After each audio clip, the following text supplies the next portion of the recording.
That's In From The Side, ref.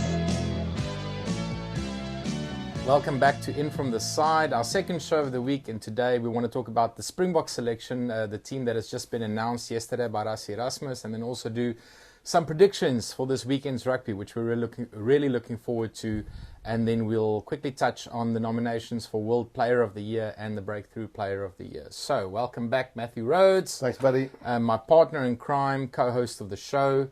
Matthew, exciting. It's the last test of the year. Springboks are playing in Cardiff. Exciting, but also driving here today, I was thinking a lot about what happens after this. This is like, I know there's a lot to look forward to. There's lots of rugby coming in the future, lots of tests and that, but this is the last for a wee while. So a bit sad, but at the same time, it should be good rugby.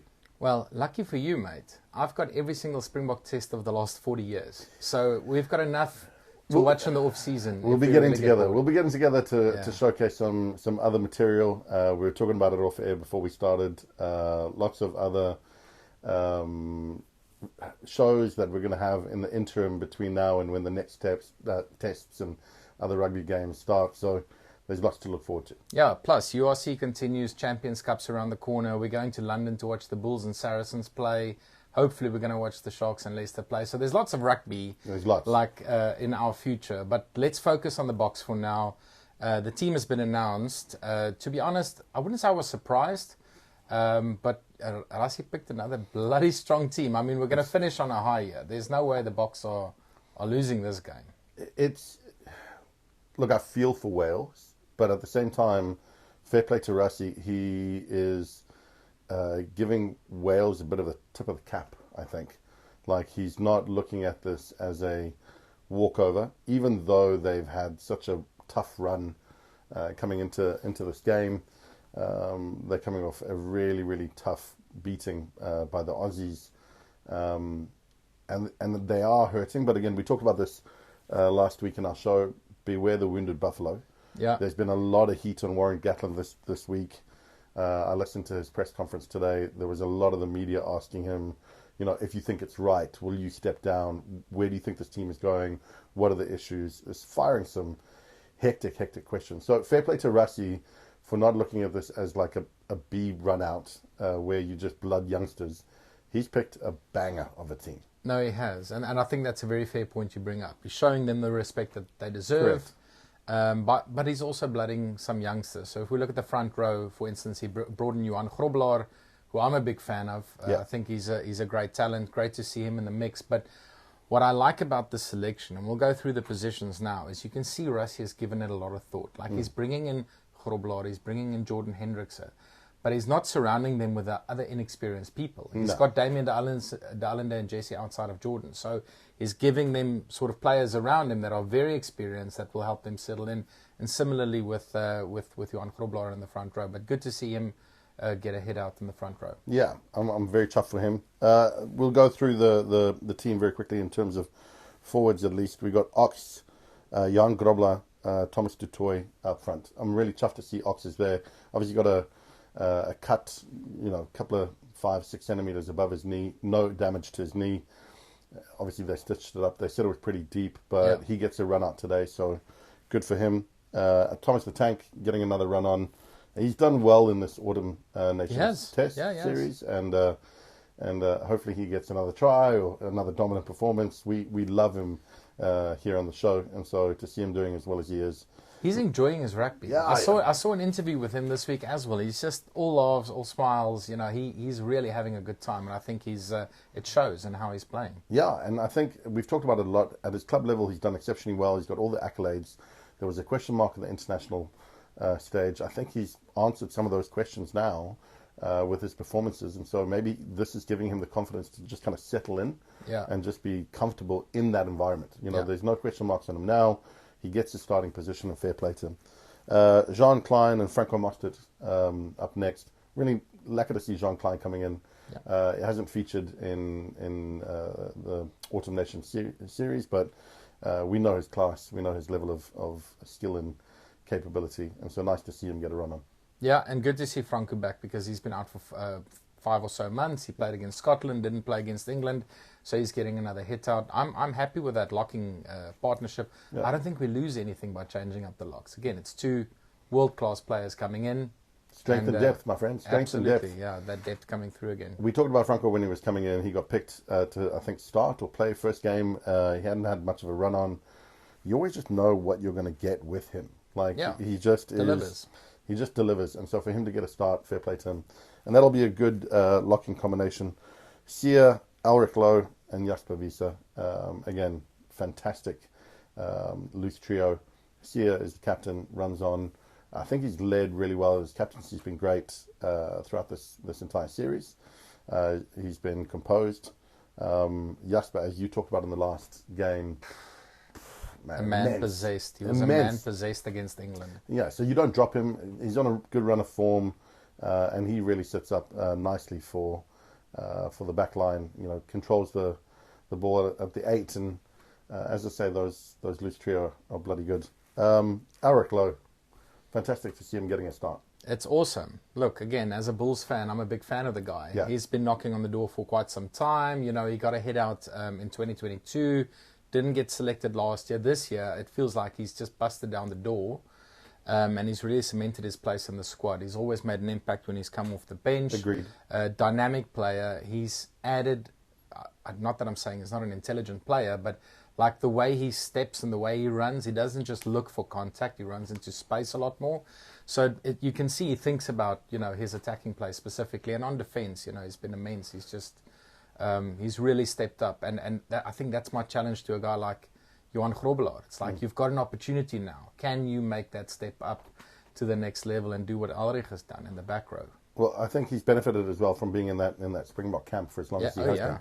The people that he's got around him, you know, the loose forwards, the locking combinations, the kind of the tight 5, the 8s, in any context, those sensational players that we've got as part of our scrum. Ulrich has grown his game management, his competence pretty much across the board, but like you say, his game intelligence as well. So, you know, good to see him getting a start. And then really nice in the 9-10 combination, the 2 Boykies, the brothers starting, Jaden and Jordan Hendrickson. Yeah, no, that's super exciting. And I don't want to call it a redemption story, but we had a question mark earlier in the year when we had one of our first shows about Jordan Hendrickson. He played against Wales at Twickenham. Yeah. Didn't have a good day. I think he'll admit to that as well. And he was dropped. He didn't make the Rugby Champs squad. He hasn't played for the Springboks again. And we were wondering, you know, is he going to come back into the side? And I think it's awesome that he's getting a start and Russi's backing him and we can see what he can do. And again, I don't want to say against a side like Wales, but this is the right game for him to get that shot. Play the same team again that we played in June and show them what you've got. And we know how exciting he is.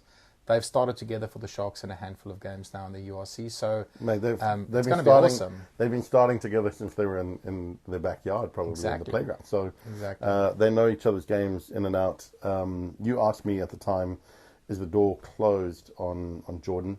And it's clear it isn't. And I said it wasn't. You know, Rusty's the type of guy that will pick on form. And, you know, through the URC, Jordan was playing some sensational rugby. He was playing outstanding footy for a 10. His kicking was sensational.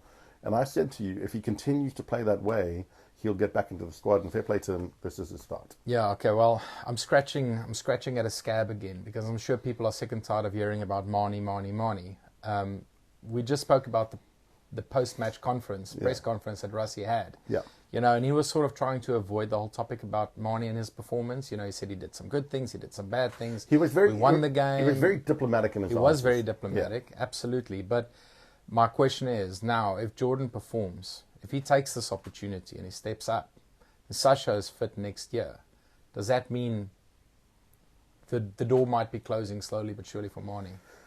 Look, I think with every performance that Mani doesn't shine, and again, I called him last week to have a standout game, and he didn't. He had some standout moments.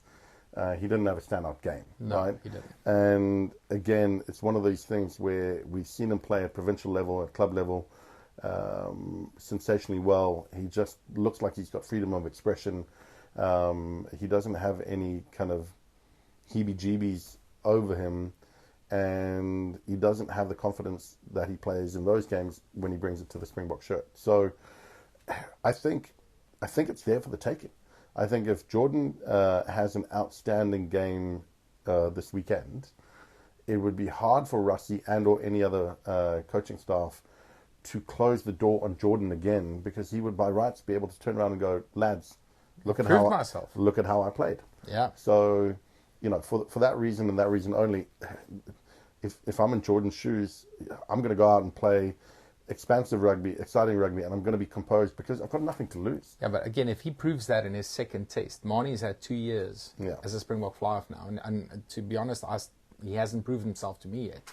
Not that he has to prove himself to me, but he does in the sense that you're a South African supporter, and there's many supporters that would share your opinion. Yeah, he still hasn't won over the wider majority. I don't think he has. But that's what I'm saying. Jordan's got a golden opportunity. Yeah. To grab that jersey and be part of the squad for the next. It's there for the taking. I don't think though, if he doesn't have the greatest game, because then again, I don't want this to become pressure. Yeah. If he doesn't have the greatest game, go and balls to the wall, enjoy yourself, have fun. Have fun. And just play your natural game. Your butt is going to be passing you balls from rucks and scrums. Run like you're in the back park and back at home like you always done. You've got, and we'll get to this now, an outstanding back line behind you. And fair play to Rassie. There's immaturity at 10. But what he's done is he's shored that up with putting in the team that he's done. I think he's given Jordan the platform to really perform. Yeah. It's like, we're not going to change the three quarters. We're not going to change the centres or the wings or the back three. It's just you and your boot. Give us the ball. Let's play some rugby. Crack on. It's really exciting. So an unchanged centre pairing, wings and fullback. And I think they did well. We didn't see them at their best. And again, we shipped 4 tries. We managed to get over the line on the weekend, and so we don't need to go into Cheslin. We shone the light on him. He was our MVP of the weekend before. Kurtley Arendse, we know as well, outstanding pace, really good in defence, and exciting with ball in hand. He's going to get us tries as well. The two that I'm loving seeing get given another start is Damien and Jesse. Because, again, I don't think Marnie made use of them well enough in the game before. So maybe Jordan comes in and goes, I've got these 2 outstanding centres. They're the most capped centre pairing that we've had. They know it, they know themselves. They know what to do. I'm going to put the ball into their breadbasket. I'm going to find gaps for them, and I'm going to exploit their talents. Absolutely. And if he can do that, he's going to make them look outstanding. He's going to look outstanding in the process as well. And also, our boys are going to get their hands on the ball, which they didn't have enough of, I think, this last weekend. No, they didn't. And, of course, then we've got someone like Fassi at the back who we know can cut a line reads the game so well. Hit the back line at pace. Yeah, absolutely. Yeah. Excited for him. Interestingly enough, Willie doesn't get the nod, but apparently there's a plan for him to play his 100th test in South Africa next year. So let's just hope the old legs, they still make it to July next year when we play Italy. He looks fit. He looks strong. Every time he's played this series, he hasn't really put a foot wrong. He's coming to the line really well.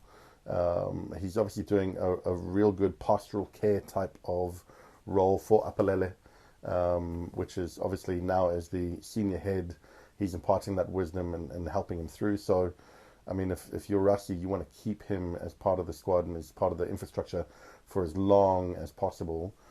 So that these young minds can just, learn as much as they possibly can from such an experienced fullback as Willie. Yeah, absolutely. Okay, let's talk about the bench, not the bomb squad this week, but the nuclear squad, because that's unreal. What Rassie's picked on the bench. We'll come from Andre at 10 because, again, doesn't need much talking. He is Mr. Consistent. He's our insurance policy always. Every time he comes onto the field, and this was resonated by Rassie in his post-match press conference. When they took off Marnie, it was 50 minutes. Send on Andre, and you just know you've got composure, you've got a cool head. He's gonna be the general that runs things and sees the game out, and he did. He got the kick. Some might say lucky, it hit the bar and goes over, but your man is just Mr. Consistent. No, Yes. So he's our insurance policy on the back line, on the bench rather. Then you got Malcolm Marx, Gerhard Steenkamp, Vincent Koch, Eben Etzebeth, and Achia Snyman. Yeah. As the nuclear bomb squad, with Kobus Vrijdag coming on as well. Yeah.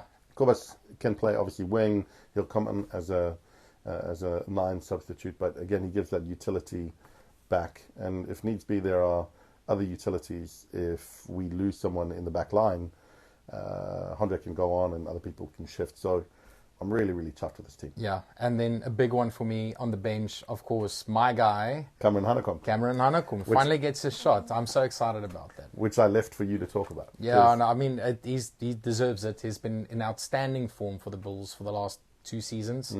I keep going back to that semi-final against Leinster in the URC last year. I mean, if you watch that game, he was everywhere. The try he scored against the Sharks that we've showed on the show before.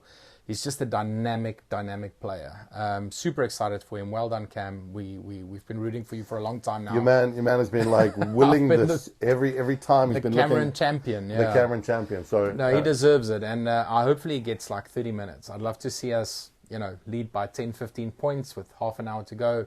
Bring Cameron on and he can do some damage. That's what I'm looking forward to. Give them freedom of expression. Go out and play your game and show us what you can do. Yeah, and give him a situation where we're not under pressure, where he doesn't feel that pressure necessarily, so that he can go out and express himself, because he's a dynamic runner and on defense he's ferocious. So he'll just continue the good work that Jasper's been doing for the first 60 odd. Yeah, so we're really looking forward to it. Great team selection. Raxi's put out a winning team again. For my mind, I don't see Wales winning. No. Okay, so box by how many? Prediction time? It's like you kind of get caught up in the aftermath of what's happened with Australia and the kind of scoreline. You would think that the Bokke could do 50 plus based on what Australia have done, but I'm going to be conservative and I'll go Bokke by 20. That's very conservative, to be honest. I think if we beat them by less than 35, 40 points, I'm trying to be nice. Points difference. I'm trying to be nice. Then we've had a bad day at the office. You reckon? The gap between us and Wales is that big, unfortunately. And again, it's no dig at Wales. They're just going through a really, really bad time in their rugby history. This is a season they would want to forget. I cannot see Gatland surviving this. And I think the guys are just licking their wounds until they get to the Six Nations. So they want to get the season over and done with, the Autumn Nation Series, and then regroup for the Six Nations, hopefully under a new coach. So I don't see it ending well for him or for Wales. It's got to be the box by at least 40 points. So I'll say maybe 30 points plus. Like, that's where the Bokke will come through. Like, I'll change my prediction there. I'm trying to be nice.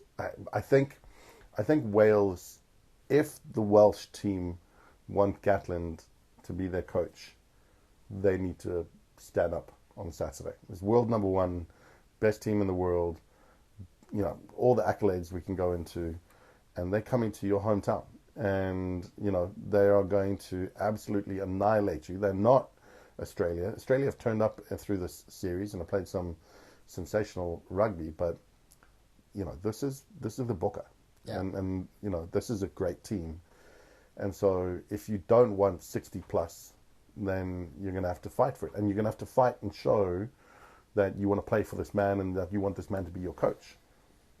It's up to them. Well, there's another debatable topic. Do they want him to be the coach? But we'll park that for another show. Let's get on to some more predictions for the rest of the weekend. Friday night kicks off with another banger. France against Argentina.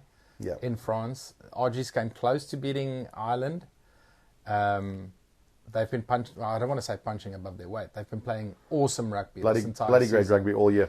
Yeah. Should be in contention for like team of the year, and Contepomi's done great stuff. But are they good enough to beat France at home? I don't think so. I also don't think so. After France beat, it'll be a good game. Argentina will pitch up again, and again, France have this tendency to, have this amazing game, and then sometimes they rest on their laurels a bit, and so it can be taken advantage of at times. When I was growing up, my dad used to say to me, never put your money on France, because either way you're going to lose. When you think that they're going to lose, they'll pitch up and play outstanding rugby, and when they're playing outstanding rugby, you put money on them and they'll just have like the complete off day. So It's hard. It's hard.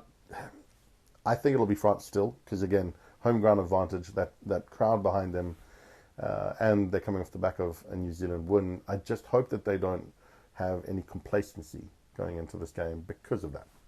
Yeah, I think I get what you're saying about France and which team will pitch up. I think under Galtier as coach, that has never been the case with them. They've always been consistently good, apart from a slight dip in form in this year's Six Nations. Like historically, that's definitely been the case. But under him as coach, they've been consistently good. So I don't think they'll be complacent. They'll be up for this. It should be France by 5 to 7 points, I would say. One score. Yeah, I'll go again, France by between 10 and 20, so 10. Oh, okay. Yeah. Okay. Cool. I think they'll be stronger. Like again, if they pitch up like they have done, I think they'll be too strong for Argentina. Okay, but we are rooting for the Aussies. Let's see what happens. Southern Hemisphere. Yeah, dude. We'd love to see them win. Okay, Saturday, All Blacks take on Italy. One-sided. Italy hasn't really pitched. They almost lost to Georgia. I know. They lost badly, very badly to Argentina at home. They're going to get thrashed. Yeah. Yeah. No, there's no need to go into any other detail. Let's hope that they pitch up and make a good game of it.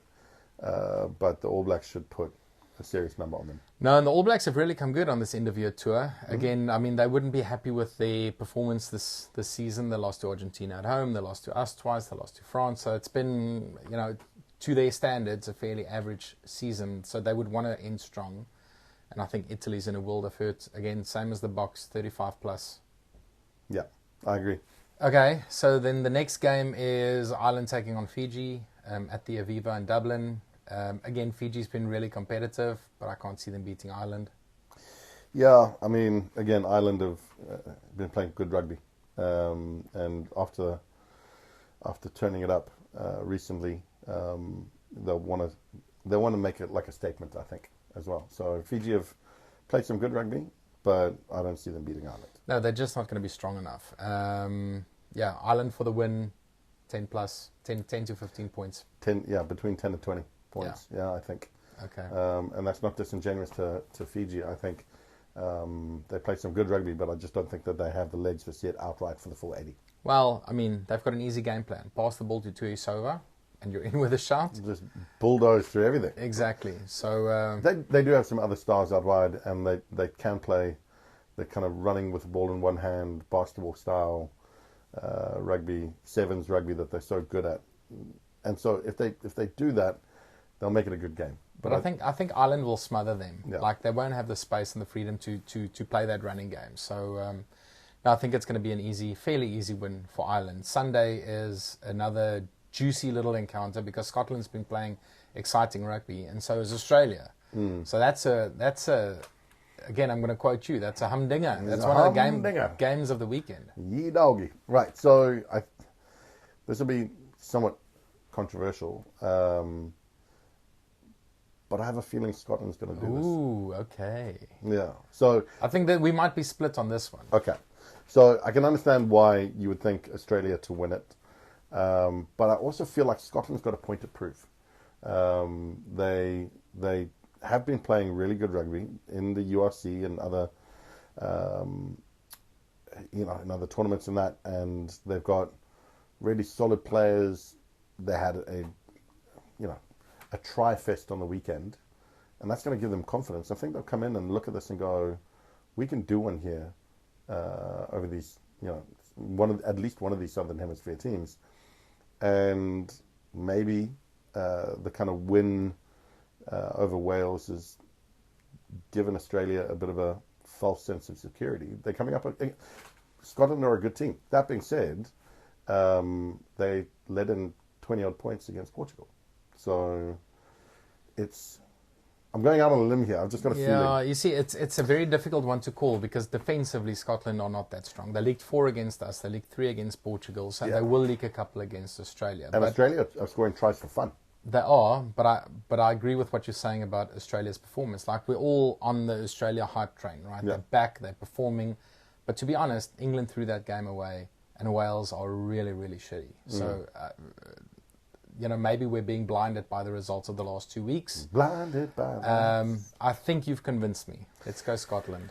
My issue is I made a prediction about Mani and I said it might be indigestion. This could be another indigestion thing. So let's hope in the barrels of my gut that I'm feeling that Scotland is going to turn up on the weekend and take the win, but we may have egg on our face come back. I'm on the Australia train all the way, and Cool. I can't believe that I'm saying that because I'm South African, so I shouldn't ever support Australia. No, it's nice. It's nice to see them doing well. It's good to see them back, and you know what? They're on a Grand Slam run. I would love for them to win the Grand Slam, beat Scotland, then go and beat Ireland, and have a good Christmas. And we'll see them in South Africa next year. There's another reason why I want the Aussies to win. Go on. Is it just spices up the Lions tour for next year? Because for a whole year now, like since the hype has started after the World Cup, we've just been hearing how one-sided it is.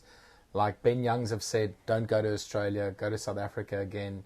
There's been some real controversial statements about this tour, like nobody's giving the Aussies a chance. Now, if they could put 4 over the home unions, suddenly that next year's Lions tour is just so spicy. Yeah, so it'll be good. I want Australia to win. I don't think they are going to. I think Scotland's the better side, and they deserve it. I think the 3 wins that they've already got justify the Lions going out there next year. Yeah. Right? They can turn around and go, we gave you boys a good carroting, and we only, 3-1 is a good return especially after the year that we had. So again, I think that they would still be able to hold their heads high. Grand Slam winning is just, that's not really, it doesn't feel like they earned that title this year. Okay, fine. Scotland by how many? It'll be close, within 10. Yeah, 3 points. Yeah. I think Scotland by 3. You're very, very specific. I'm like within 10 and 20. I'm a little bit more flexible. I'm gutsy, bro. I'm gutsy. I put it out there. Last game of the weekend, England, Japan. Finally, Steve Borthwick will get a win. Maybe. England, no, he will. Japan's been shocking under Eddie Jones. The return of Eddie Jones to Twickenham. Yeah, that's going to be interesting. I mean, if they see him on the big screen, he's going to hear some noise. There's going to be boos left, right, and Chelsea. No, Japan's got no chance. England, to their credit, they've been playing some good rugby. They just haven't got the results, but they've shown, that they can play. Japan's not going to beat them at Twickenham. No, well, again, never say never. And the thing is, if they don't beat Japan, it's a nail in the coffin. Oh, dude. Monday morning it'll be headline news here in the UK. Heads will roll. And so people will not stand for that. And again, it's this kind of drama is written in the stars. The return of Eddie Jones, the team, Japan are not playing to their full potential or to the levels of what they've done before. Everyone's expecting an England win. England have lost 3 on the bounce. They need to turn up. All of a sudden, Japan do something like they did to South Africa in the World Cup before, which we won't show any references to. That's 10 years old. I know. You still bring that up. Bloody hurts, eh? But Japan have shown that they've got the potential to put salt into your wounds. And personally, I don't think that they will. I think England have shown really good football, throughout. They've played really good footy, and the rugby that they are displaying, Marcus Smith at 10, has been excellent. They've just been unlucky by not getting it over the line, and some of that's been the BMT that we've talked about. But if for whatever reason they don't win on Sunday, it's going to be pandemonium. Yeah. Well, we'll have to see. You're talking about rubbing salt in the wounds. I think under Eddie Jones as Japan coach, it's more like mild generic MSG. Like Japan hasn't been that potent, to be honest. So we'll have to see what happens. Anything can happen. Does he hold his position as Japan coach? Oh, he's locked in until the next World Cup. You reckon? I don't think they'll get rid of him. There's a lot of talk and a lot of conjecture around a lot of coaches at the moment because of the lack of consistency around any kind of winning or form. And so I think it's different. Like the standards in England is high. Yeah. Here they don't tolerate losing. They want to win. They're winners like South Africa, New Zealand. They don't want to lose.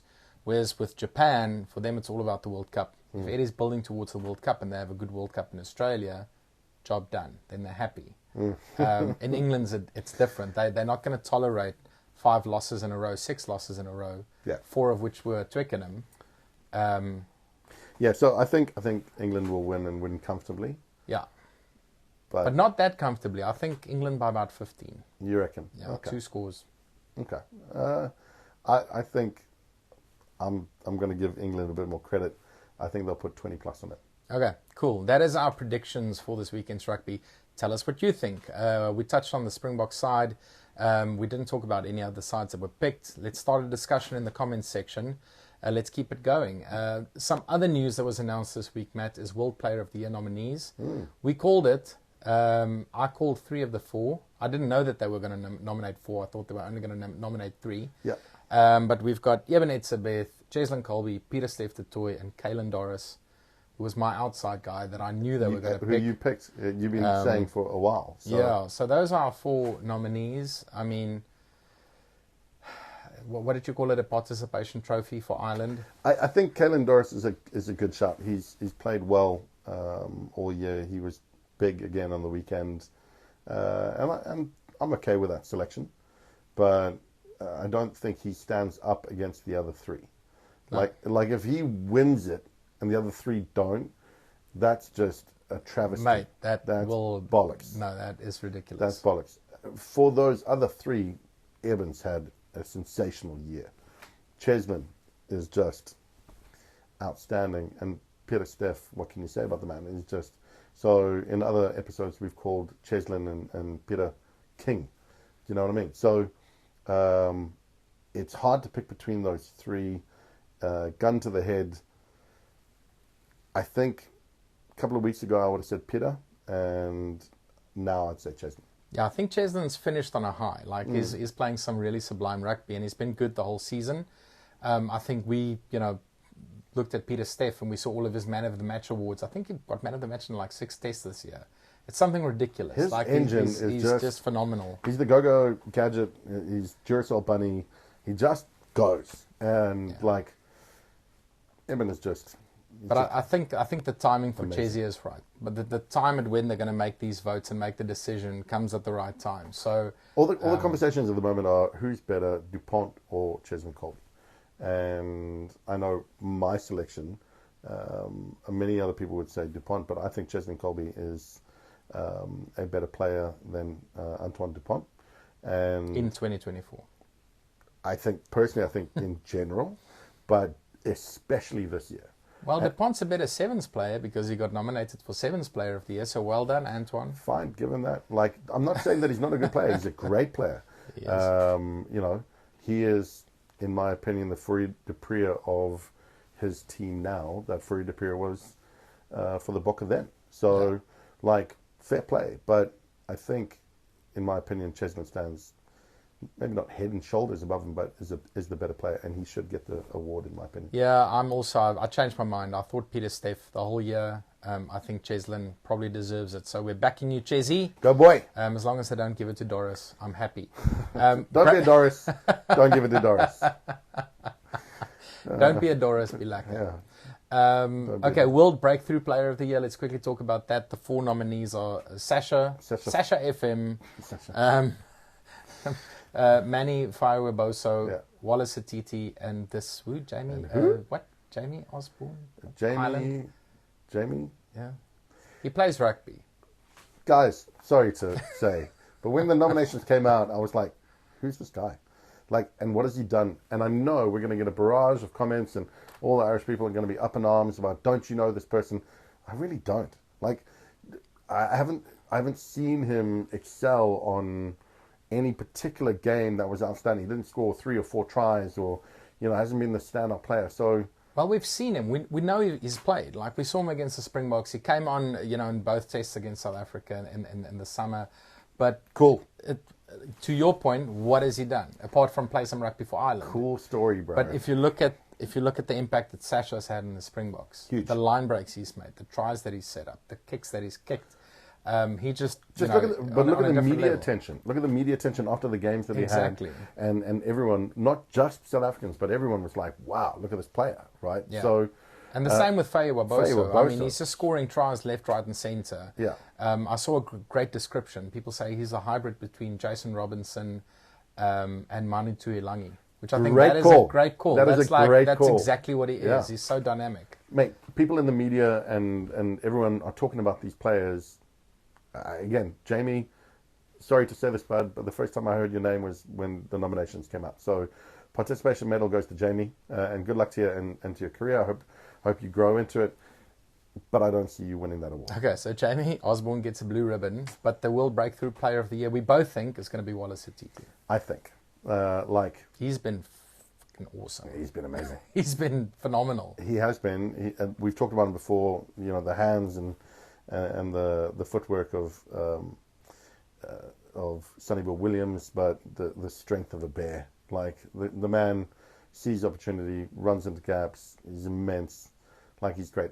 I'd love to see Sasha get it, and you know, the 3 good nominations there. But I think Wallace is the standout player. Yeah, absolutely. Tell us what you think. Okay, so we've given you our thoughts on the weekend's predictions. Who's going to win World Player of the Year? Who's going to win World Breakthrough Player of the Year? Share your comments in the comments section. Give this video a like. Click the little notification button to get notifications of any new videos. Subscribe to the channel. Follow us on Facebook. Follow us on TikTok. Follow us on Instagram. We're on all the social medias, and share this with your mates. Thank you for your time. And yeah, let's go Bokke. Last test of the season. Nice one. Go Bokke. Cheers, boys. Maybe 50 plus. All the best. Cheers. Lekker.